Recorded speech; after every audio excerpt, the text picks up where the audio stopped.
Hello and welcome to York Universe, the astronomy and astrophysics radio podcast, written and presented by the students, faculty, alumni, and friends of York University.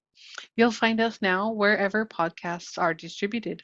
I'll be one of your hosts this evening. I'm Dr. Elena Hyde, and tonight I'm joined by a special guest, Mahesh Aravamuddin, and Arfa Ali on her very first co-host role at York Universe. We are broadcasting live from the Allan Carswell Observatory, located at York University in Toronto, Ontario, Canada. Just as a reminder, York Universe broadcasts live every Monday night at 9 p.m. local Toronto time or Tuesday morning at about 2 a.m. UT, if that's more your speed. We are, of course, broadcasting in conjunction with the online public viewing run over on YouTube at York U Observatory from our amazing observatory team. So if you'd like to catch the live images from the 1 meter telescope, that's where they are tonight, and they are going to be recorded. So if you miss this and catch it later, you can still catch the live imaging back on the recording over on York U Observatory YouTube. Of course, for the podcast, for our live tours, and for all of the amazing information about the upcoming Astro Fair, you can check out our website, yorku.ca/science/observatory. If you're trying to get to the online public viewing, you can follow the links to OPV or click on any of the YouTube links, and that should take you to our channel. For any comments or questions for past shows, or of course suggestions for future topics, you can send us an email at observe@yorku.ca. And if you're trying to follow along with us over on social media, we can you can find us over on Instagram at York U Observatory. We're over on the Fediverse with PixelFed at Allan I. Carswell Observatory and Facebook at Allan I. Carswell Obs. All of our programs are free, including this one. But if you would like to make a donation, of course, all those donations go to pay our wonderful student crew and make repairs. All of that is on our website, yorku.ca/science/observatory. We will be monitoring the chat room over on YouTube for questions and posting content. Currently, the weather looks very promising for this evening. Now, to get us started, I'm going to go ahead and introduce a little bit of my co-hosts for this evening.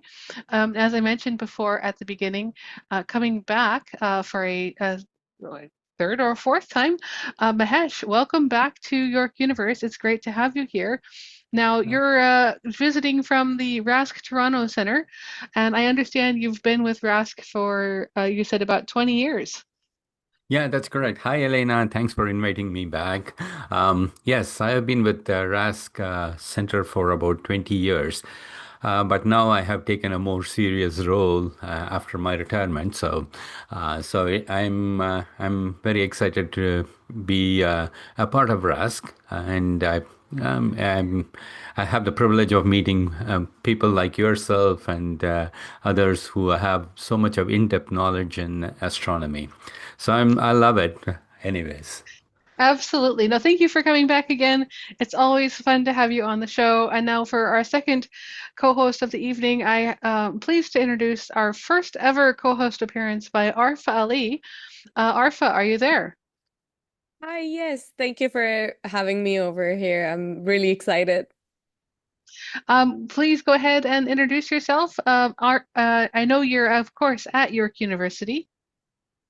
Oh, yes. So, hi, everyone. My name is Arfa Ali. I'm an undergrad student at York University in physics and astronomy and graduating soon. So, I know there are, I would love to talk about the celestial objects. Everyone has their favorite, to be honest. Mine specifically, I am biased. It's M87. So to begin with, like M87 always fascinates me because when I was growing up, like I'm talking about 2008 and 2010-ish area time frame. So at that time, I used to think about and look up about black holes, and I'm like, what do you mean we do not know anything?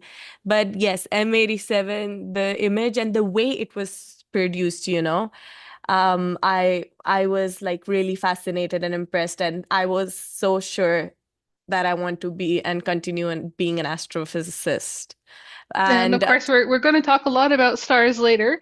Now, I know you've got a great lead-in for this being M87.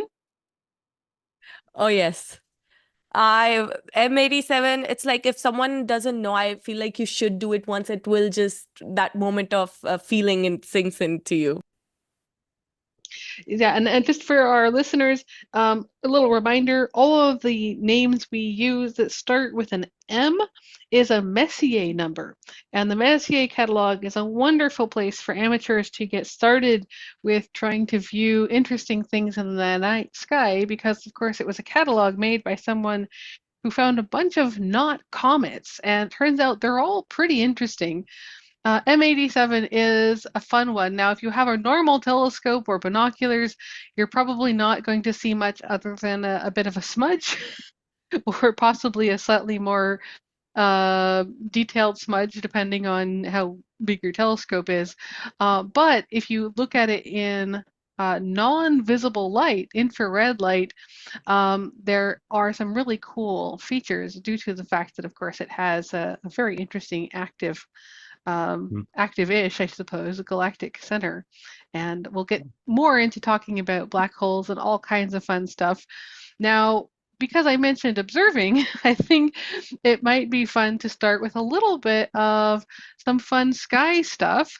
And we've had so much going on up in the sky, of course, this week and last week. There have been a lot of things happening. Now, I'll just give a little shout out to anyone out looking to go observe tonight. There are some really fun things. Of course, Venus and the moon are setting, but we do have Arcturus and Vega and lots of great bright stars out tonight in the northern hemisphere, as well as of course, a few Messier objects, as those M numbers. And Saturn is going to be rising just a little bit after midnight, or it'll be reasonably high just a little bit after midnight.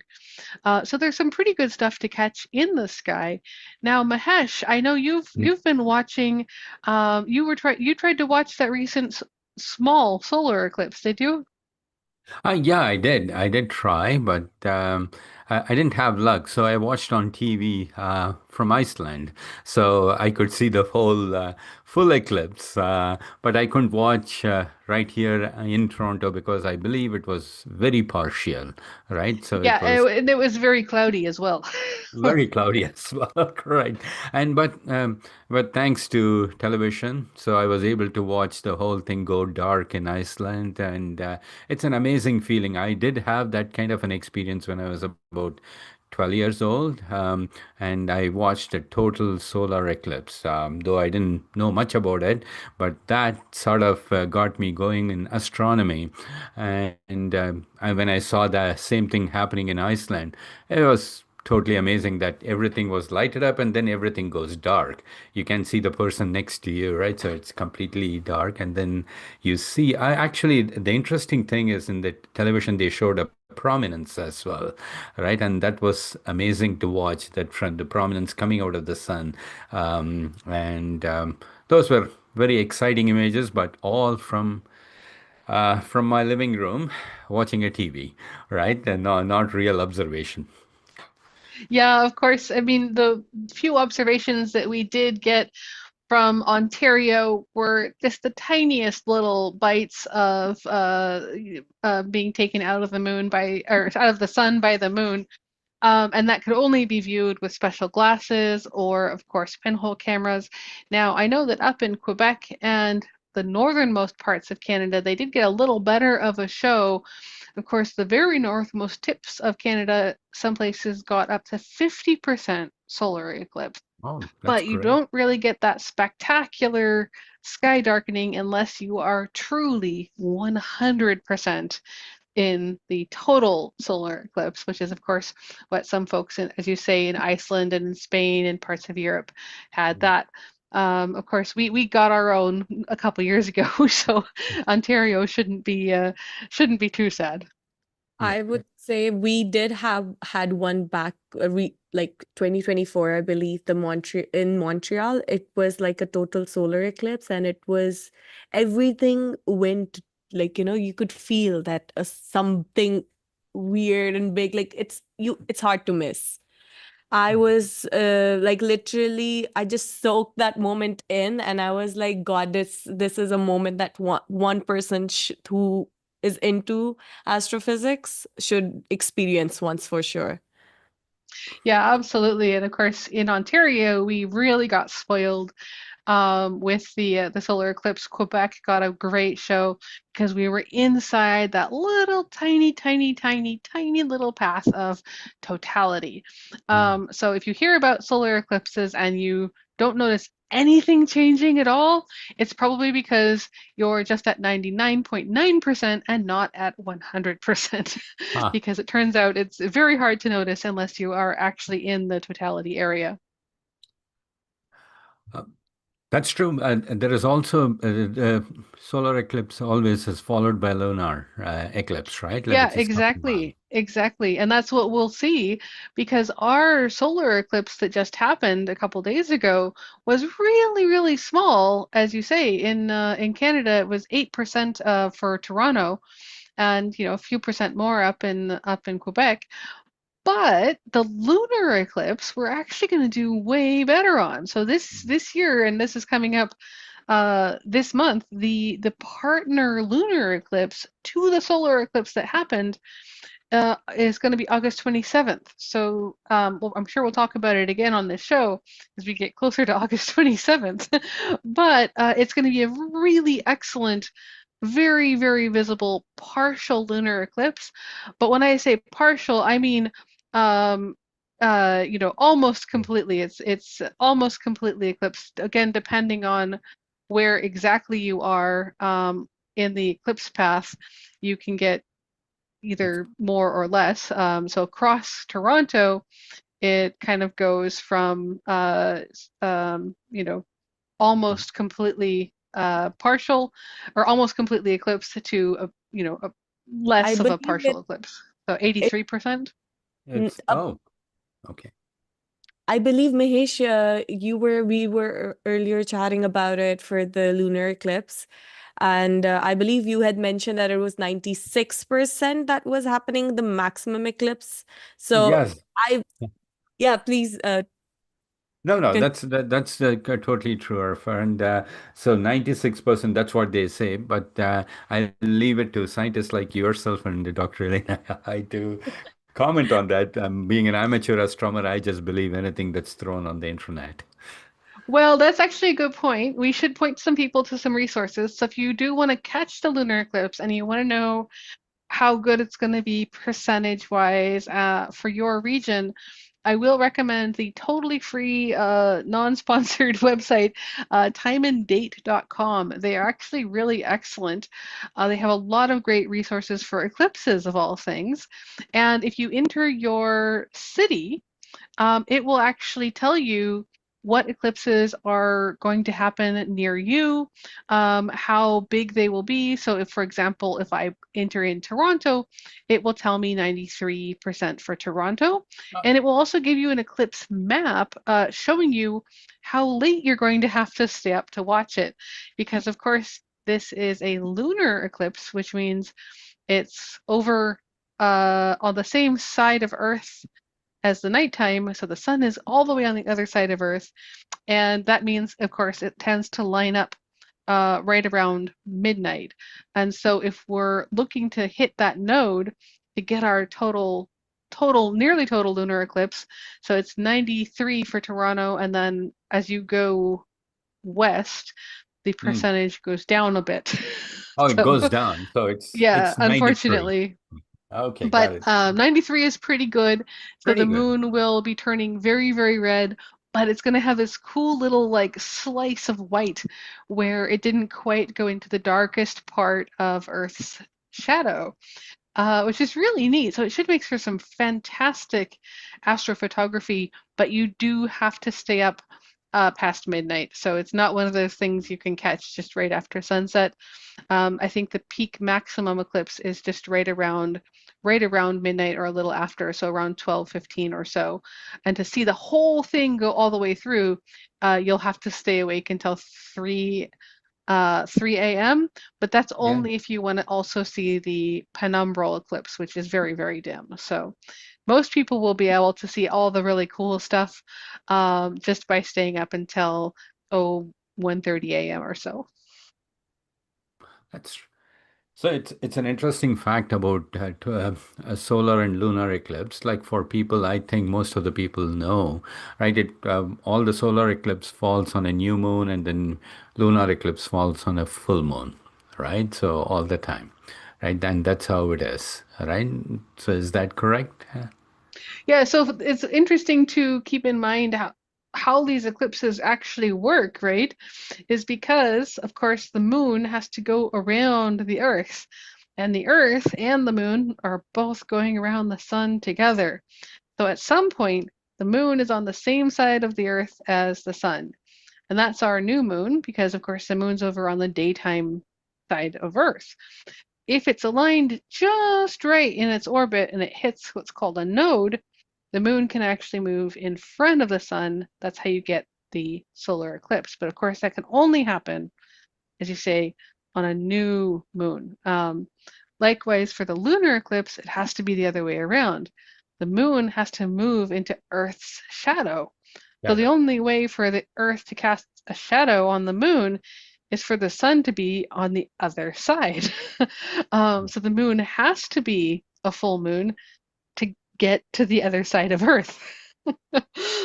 So it's if you picture it, one thing that can help as well is you can sort of line it up with small softballs or golf balls and get out a light source and cast some shadows. But it's quite fun just to imagine, try to picture these giant things all moving around out there in outer space. And one other interesting fact about that is the ratio of the distance to the size Yes, between sun and the moon, and the exactly. distance between to the moon and to the sun is unique with respect to Earth, moon, and the sun system, I suppose, right? Yeah, exactly. It's just a happy scale effect, a happy lucky effect, really, that the moon happens to be, was it about 400 times smaller and 400 times closer? Closer. I Perfect. think so. Talking about eclipse, I was reading the other day. I'm not sure, like I cannot quote it exactly, but it was if the moon's orbital tilt was just off by 5 degree, we would have eclipse every month. Like, I just love how the little details in our universe have been placed together to keep that beautiful system Well, running. the And moon's orbital tilt isn't what's going to change, right? So the moon has two main tilts. One is a tilt on its axis, and the other one is the tilt away from the node. yes, so So as the the moon's going around the Earth, it's not exactly lined up with the nodes where the plane of the solar system crosses. So that unique it, alignment of Earth, Moon, Sun, or Sun, Earth, Moon can only happen when they're all in the same exact orbital plane. yes, that is true. But then there's also the tilt that I was reading. They did the whole the 3D plot in which they were roaming, and it was like because Earth is also 23.5 degree tilted.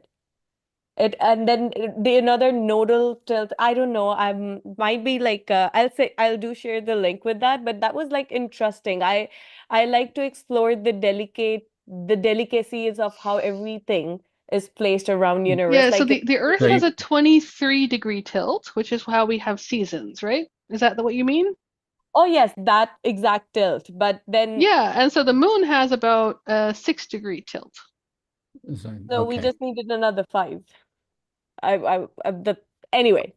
The Okay. moon's tilt isn't what's going to cause the eclipse, it's the lunar orbit plane, right? Plane. Yeah. So that's 5 degrees.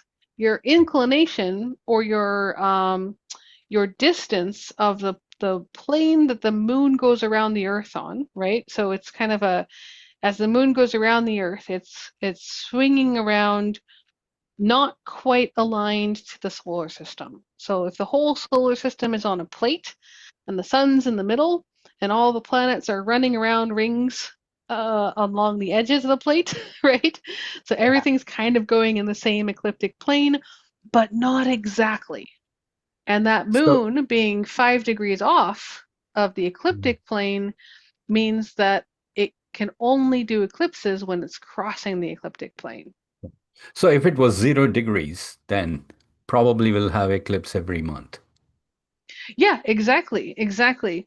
Because you would always be perfectly aligned. And this is one of the great things throughout history, actually, that some scientists have problems with, because out there in space or in the heavens, if you will, very few things are actually precisely lined up.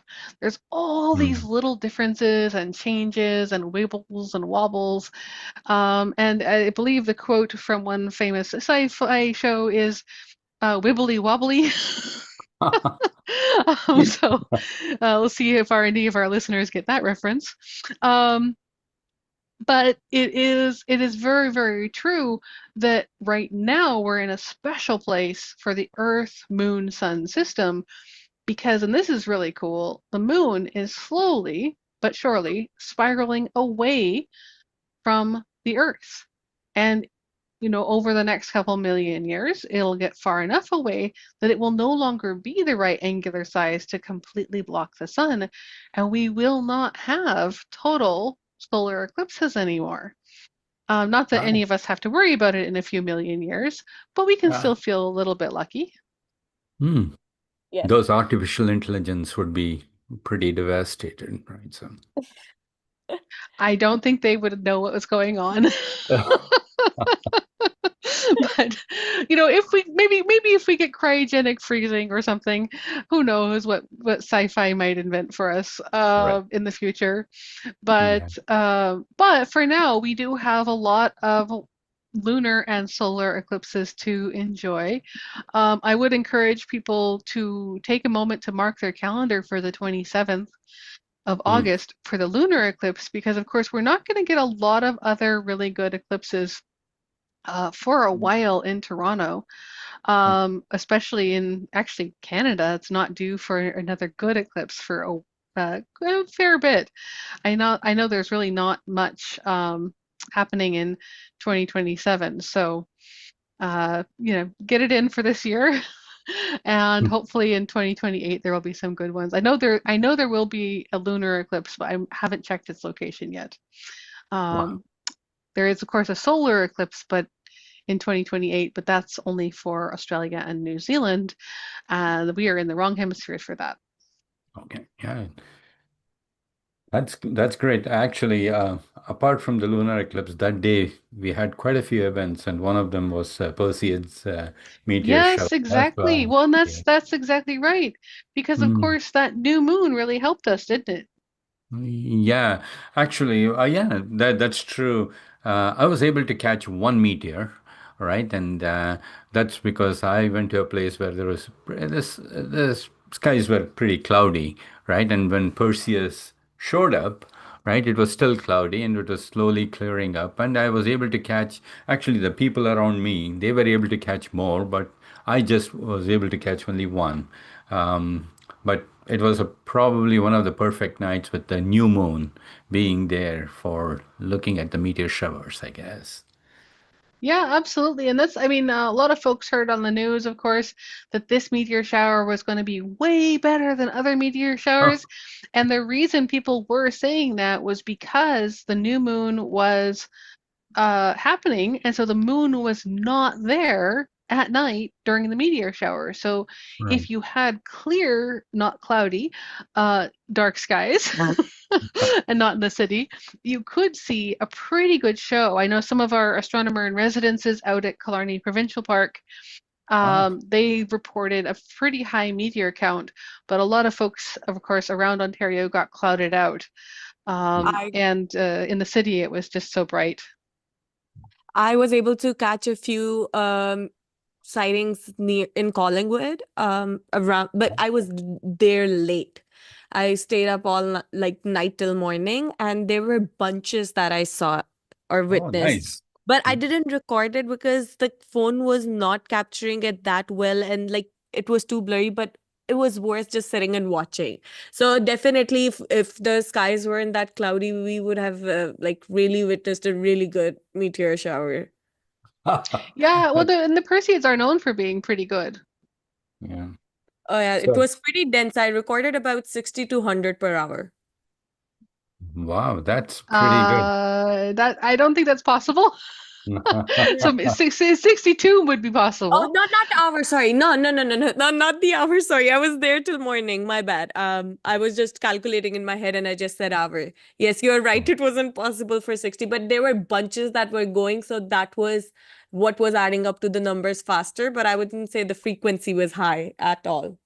So the maximum recorded for the Perseids is around 100 an hour, in terms of meteors, and you have to be in a very, very dark sky and be very, very lucky. Around abouts of 100.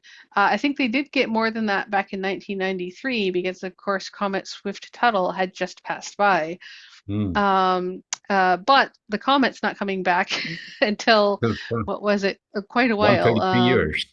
Yeah, so Yeah, 2126. I looked it up. 21, 26. It's Yeah. an even 100 years from now. Yeah, that's interesting. You mentioned that, Elaine. And like one of the kid was asking me, okay, this comet actually passed through Earth's orbit, right? And so he was asking me, why does it not collide with Earth, right? So basically, it's one of those astronomical marbles moving around. I think we won't hit it for a while, right? So Oh yeah, well, and that's we can trace its orbit and we can trace Earth's orbit, so we're pretty sure it's not likely to intersect us for roundabouts of another 1,000 years or so.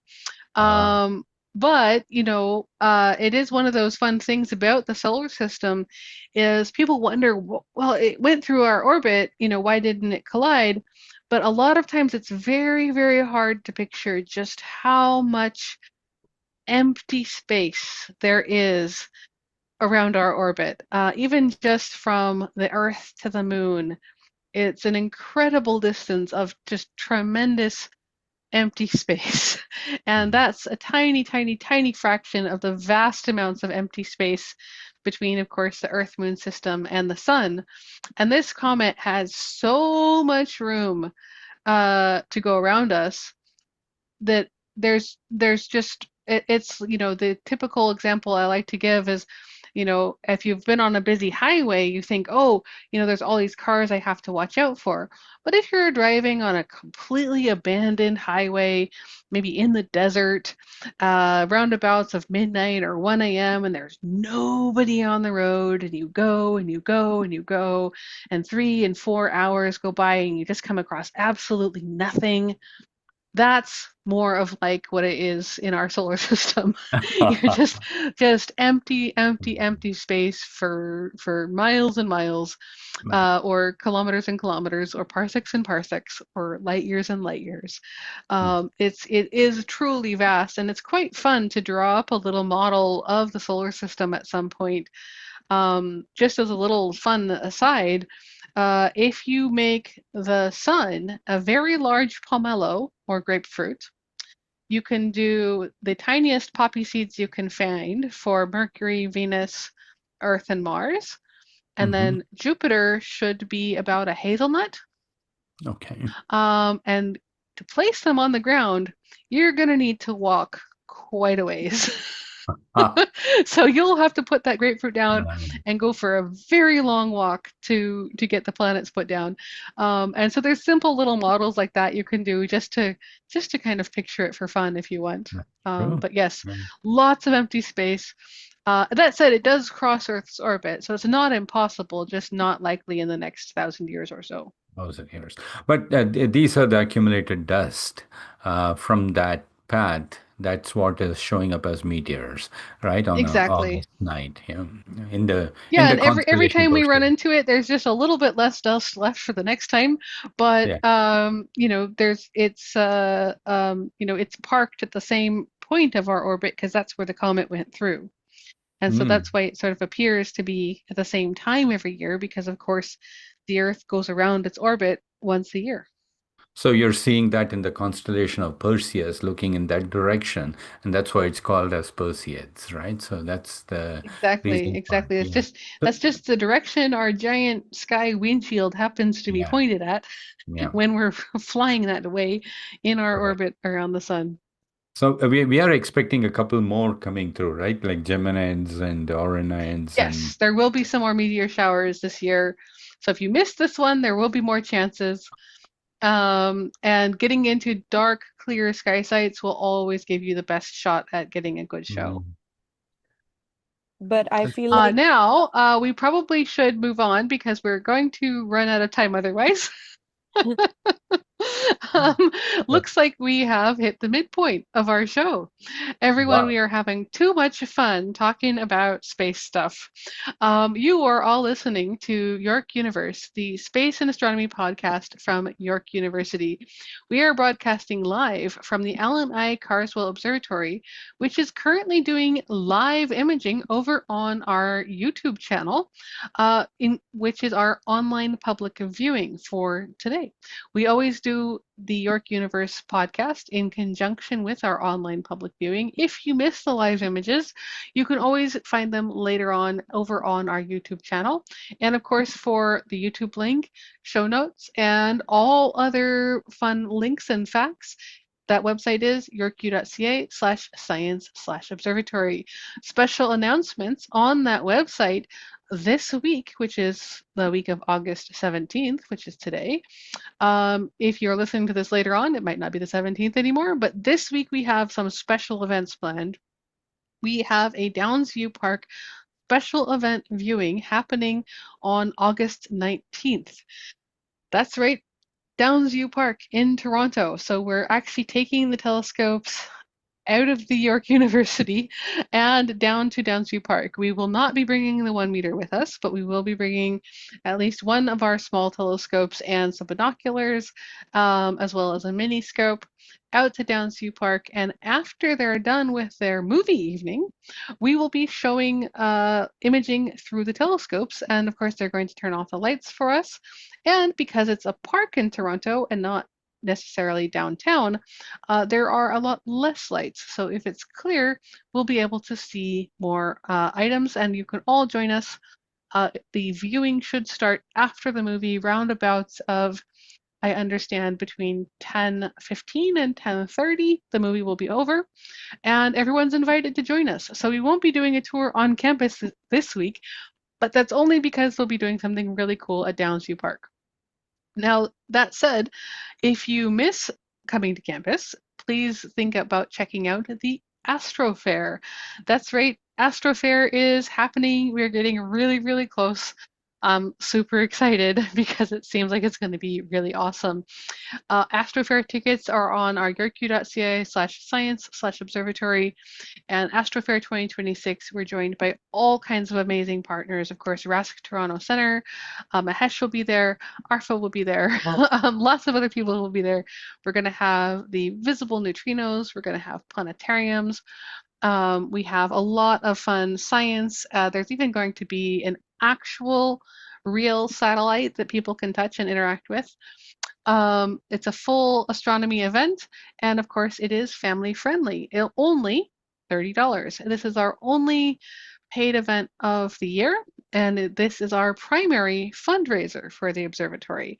So for less than the cost of a movie and popcorn, you can come by, do all this fun stuff with us from 6 to 11 p.m. And of course, we do have lots of great games and interactive toys for the kids as well. Now, final announcement.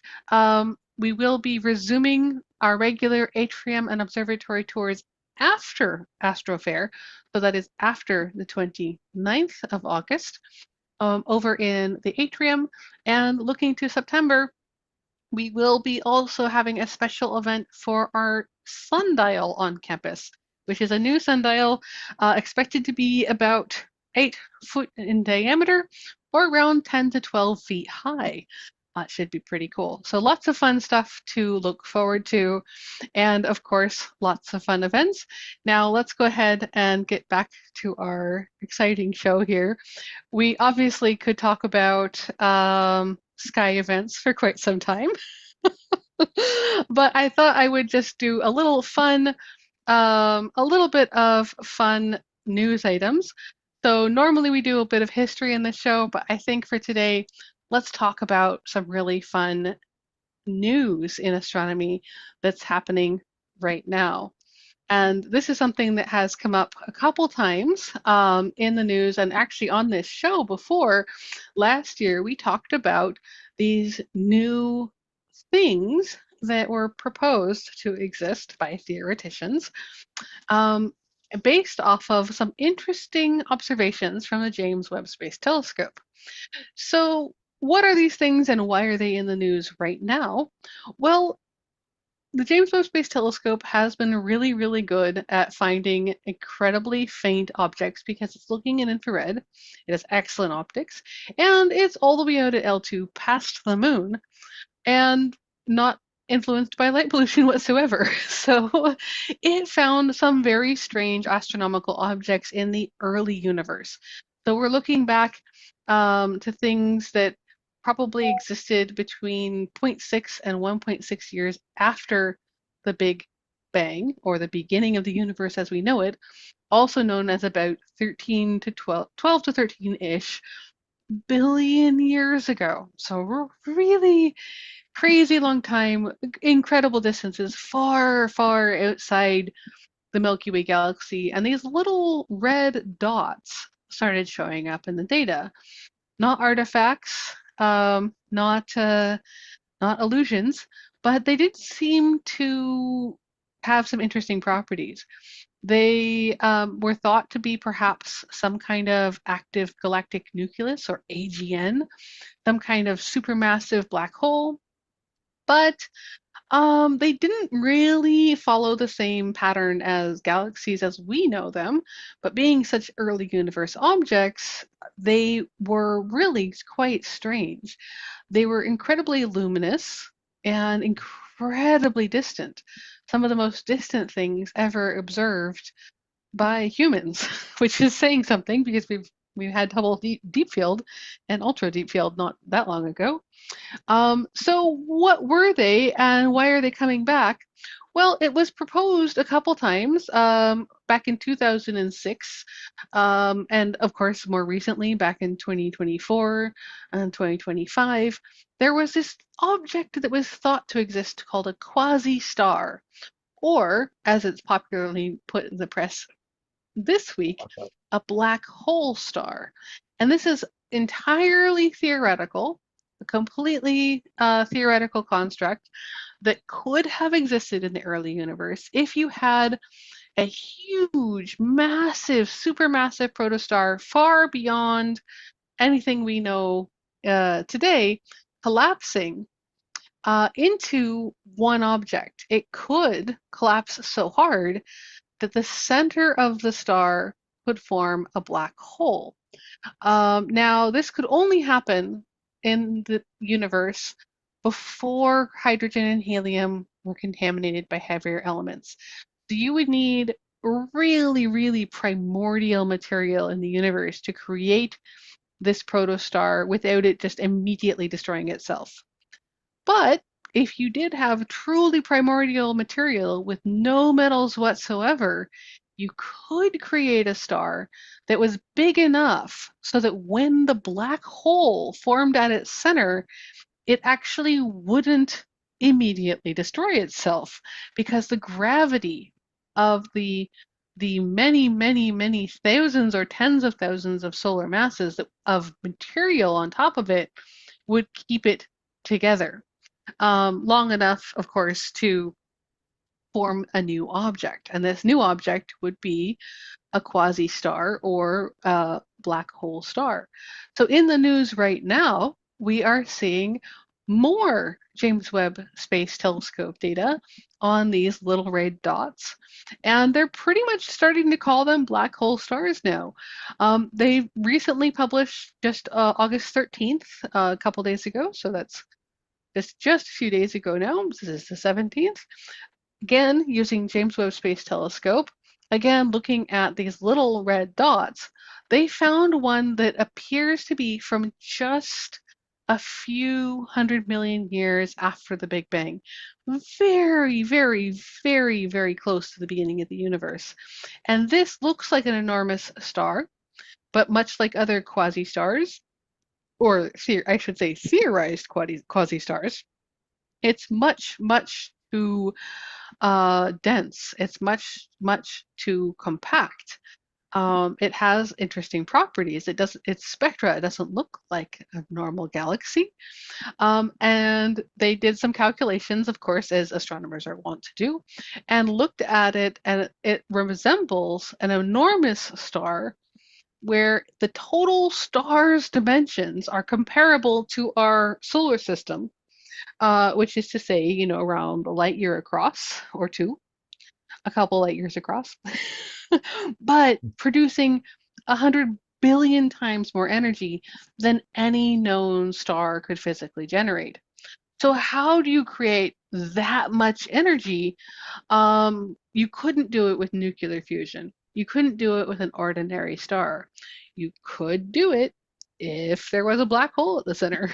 And that's where people are continuing to look, well, we can't find any other solution yet, but it certainly looks like it could be a black hole star. And of course, this article recently coming out just in August, there are still going through James Webb Space Telescope data. They're still finding more of these little red dots, and it's still a really, really fun topic. Now, Arfa, I know you have been looking at the black hole stars as well. Oh, yes. Again, black holes, I'm biased. I read the title Black Hole Stars, and I had to click and read what that was about. Of course, I was a bit disappointed because let's say it right here, right now, that it isn't actually declared to be black hole stars at all. But it is one of those, an astrophysicist's dream happy place to think they are. So, but the dilemma of every astrophysicist is that we never have enough things to declare it as a fact yet. But yeah, we are working towards it. But jumping right into the topic, I was like, thinking about how did I get into, or what is fascinating when I was looking into the data that had been collected was, or what I have gathered so far was that the catching part is that all of this that we specifically about MOMBH1, that is the specific topic that people are talking about for the August 5 paper that came out. And it's not something that are just little random dots. We are seeing population of it growing all around the universe, if I'm not wrong. And I wouldn't say it's localized. So that is like a pattern. And when you're looking into it, it's like a roughly existing 660 million years after the Big Bang. So it's fairly new, but at first that might not sound too dramatic. But the reason is that this becomes so interesting is because these objects are not behaving exactly how we'd expect normal stars or normal early galaxies to behave. They're too bright, they're too compact. And in some cases, they seem to suggest that something really energetic is happening inside them. So, one possible idea is that we might not be able to be looking at a normal star at all. We may be looking at a growing black hole inside a huge envelope of gas. And that's where the phrase black hole star comes from, basically. So, let me tell you about for listeners who don't know how a normal star behaves. It's like, for example, our sun.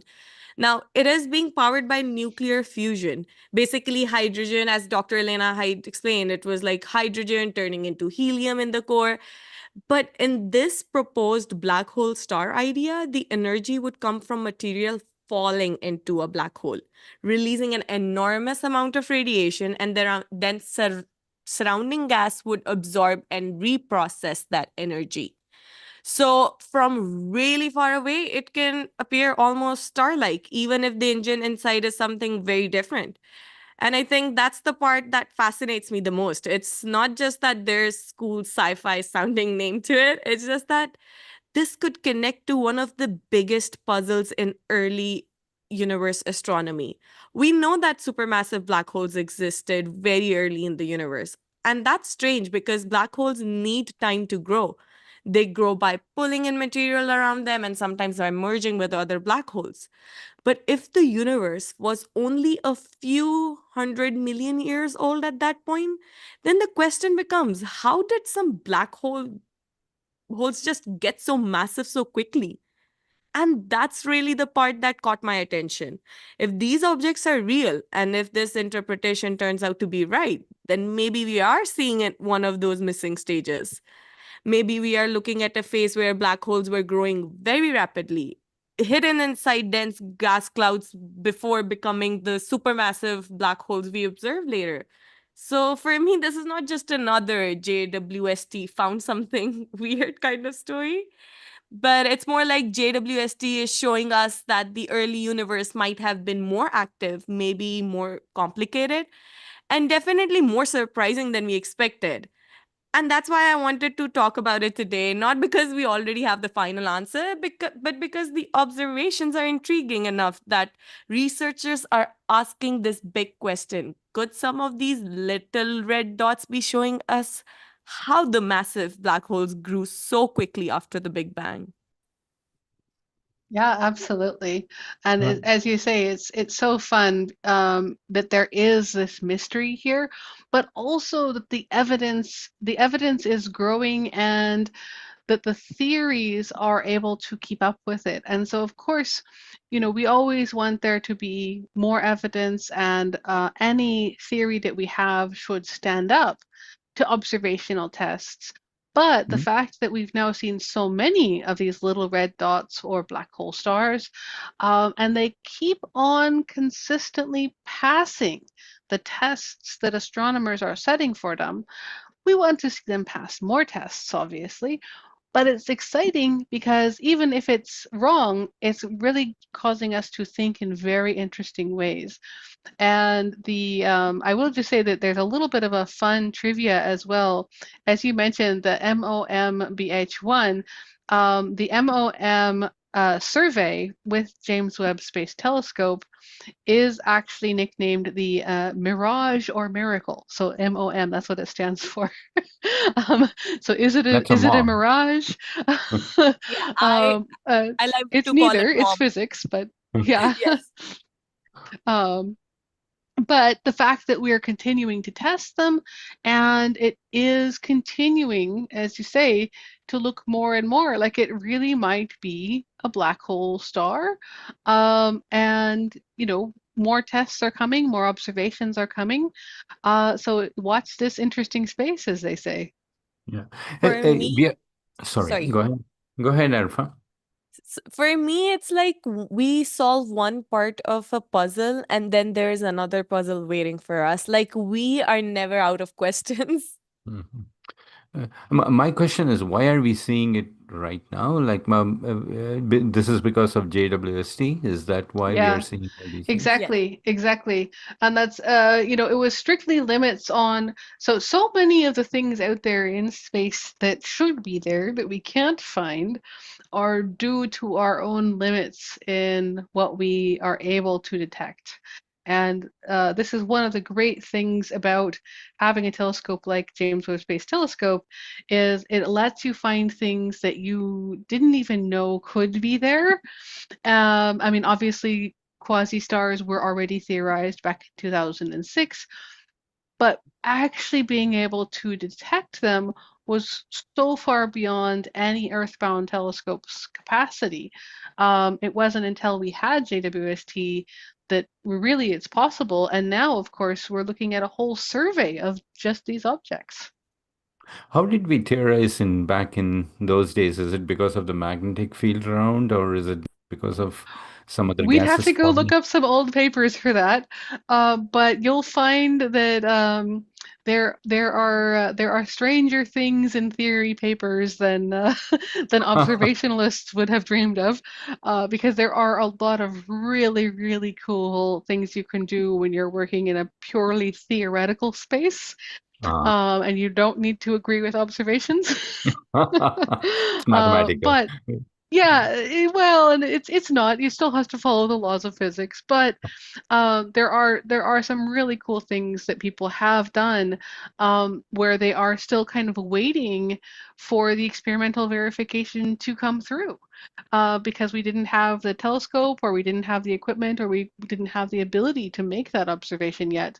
Um, a lot of theorists who are completely right didn't get to see their theories proved correctly. So I hope Right. Yeah. that whoever it was that published the first paper did get to see this. But I actually haven't looked it up, so that would be a fun little Okay. task for our listeners to find the very first quasi-stars. Now I heard that they were proposed in 2006 by Begelman et al., but I don't know for sure if that was the very first mention. So Mm. I'm happy to be proven wrong. Mm. Let us know in the comments, I suppose. Yeah. And the other thing is, you both of you called it the red star, and I don't know why, because it's the red shift at that point in time. Like, why is it called the Yeah, red? exactly. And so most of the images you see where they're called little red dots, they are red in color, but you have to remember it's always false color because Yeah, James Webb Space Telescope is an infrared telescope. that's But exactly what I these thought. Yeah. Yeah, Mm. exactly. So it's always false color, but that said, they're heavily red shifted, and Mm. the red in their color is Mhm. when they're called red, it's because of the shape of their spectrum being way Deep, off to the red end of the wavelength. deep infrared kind of a thing, right? Yeah, and that's important to know that when astronomers say red, we do mean wavelength, because of Mm. course we look at the type of light and the size, if you will, of the light wobble makes it Mm. different colors. So Mhm. very, very long wavelengths. Um, get redder and redder and redder and redder. Very, very short wavelengths basically go the other way. They get bluer and bluer and bluer and bluer, and then you're looking at X-rays or something. But we're looking at things that have lengthened and lengthened far beyond radio waves, off into very, very, very red. And so all of the wavelengths that we like to talk about in astronomy, they're basically it's pretty fun actually to get into talking about how light changes and what we think of as separate things like radio versus ultraviolet light, or which some people have heard of because it's bad for skin cancers, or just visible light, which is the light we can see. They're all part of the same thing. It's just the same exact effect at different quote unquote sizes or wavelengths that causes the different colors. But yes, we're looking at an infrared telescope, and we can look at the shape of the light. And when they make the pictures for it, they color it red. Mm, correct. Because it's the other side of the wavelength. What about, is it emitting this thing? Is it an emission kind of a thing, or are you looking at a background based Yeah, when so you? it's a bright, luminous object that's Okay. emitting strongly, but in this very odd way, right? Mm. And so you can see, if you look at the spectrum, the light emitted comes out very, very differently than what you would expect, for example, if it was a galaxy or a normal Ah, star. But it's because it's luminous in and of itself, we know that it's not, for example, just some sort of very compact bit of gas that has a bright star behind it. okay. So we can rule that out. Okay. Thank you. It's good. Excellent questions. But very, very fun topic. And of course, whenever you're looking at the beginning of the universe, I do have to put a little bit of caveats on because these things are really, really ridiculously far away. I mean, even when I'm talking about the solar system, which is in our own galaxy, it's very, very easy to lose track of just how much, incredible much space there is out there. But this early universe stuff puts everything in our galaxy to shame because we're looking at things in the early universe we currently think, and this is again an estimate. Astronomers are not, cosmologists are not completely certain, and I'm sure we'll argue about this with you. But the universe appears to have kind of started or come into existence about 13.7, 13.8-ish billion years ago. This is currently considered the age of the universe, Right. but as with anything, including quasi-stars, it is Hmm. subject to continuous tests. And if we come up with an observation that doesn't fit that number, Yeah. that's where it gets really, really fun. That's an interesting point. Elena, is that a theoretical, is it an observational limit that we are seeing at the 13.7 billion years, or is it actually we cannot see beyond that kind of a thing, if it's Well, that's observation? actually a question that we don't know the answer to, because how far back you can see in the universe depends a little bit on what the universe is doing. So there's quite an argument that we can get into, probably not for this episode because we don't have quite enough time.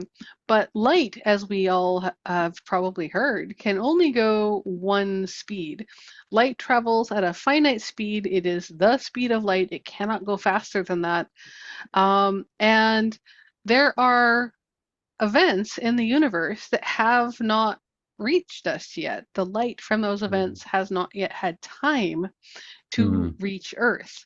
And those events that have not reached us because the light has not had time to reach us, those limit the amount of the past that we can see because we Mm. cannot see a past horizon farther than the light could have traveled.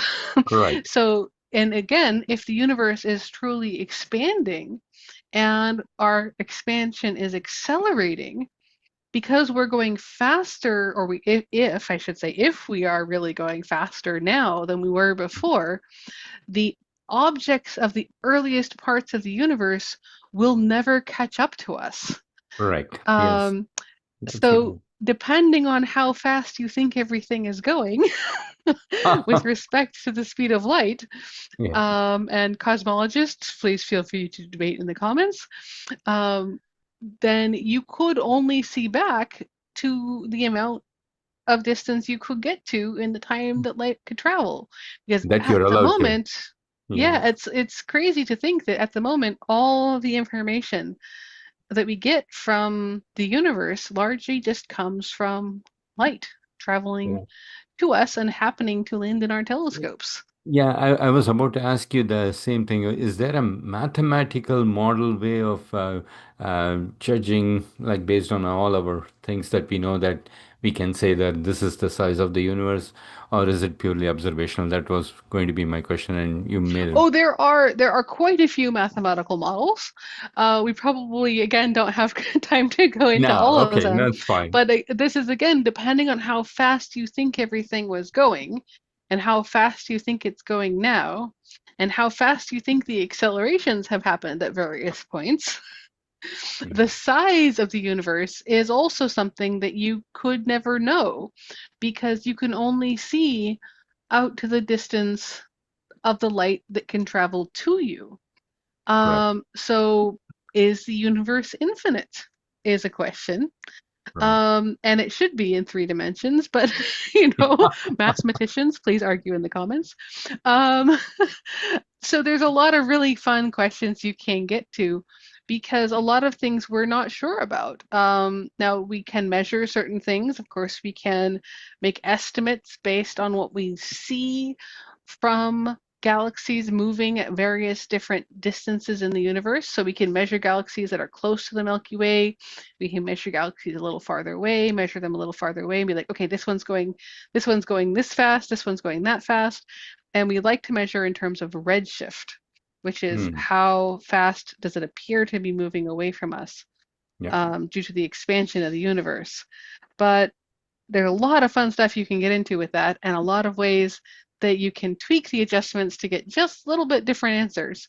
The Yeah. general consensus is, though, it really does seem that it's at least 13.7 or 13.8 billion years Billion. old. Yeah. Okay. So there's a lot of scope for a lot of people to get into astronomy then, infinite number of Oh, people. absolutely. As Arfa said, I think something similar to this before, but I think we could literally be doing this for like the next million years and not run out of problems to solve. It's super fun. For me, the first time I came to university, I thought I'll understand. And the first year I was told, nothing we know is a fact yet. I remember that. And I was like, you keep discovering, and it's like, and that is what makes astrophysics so interesting. Like, there's so much curiosity, and everyone can explain their way. But then the question comes with who is right, like who describes physics or nature the best. Yeah, So, and what's the next observation going to show us, right? oh, yes. And can it be verified? Can it be replicated? So there's always just so many fun things to go off and explore. But unfortunately, we will not be able to cover them all in this episode. Everyone, it is time to wrap up our podcast this evening. Thank you for joining us tonight. You have been listening to York Universe, the astronomy and astrophysics podcast written and presented by the students, faculty, alumni, and friends of York University. The hosts this evening, of course, have been my wonderful guest, Mahesh Aramamudan, coming back again, and our very first co-host appearance by Arfa Ali. So thank you everyone for joining us. You'll find this and all other episodes wherever podcasts are distributed. Our website is yorku.ca/science/observatory. And of course, we have lots of interesting content over there, as well as a wonderful donate button, just in case you feel so inclined to make a Canadian tax-deductible donation to our student-operated and not-for-profit observatory. Thank you for tuning in, everyone.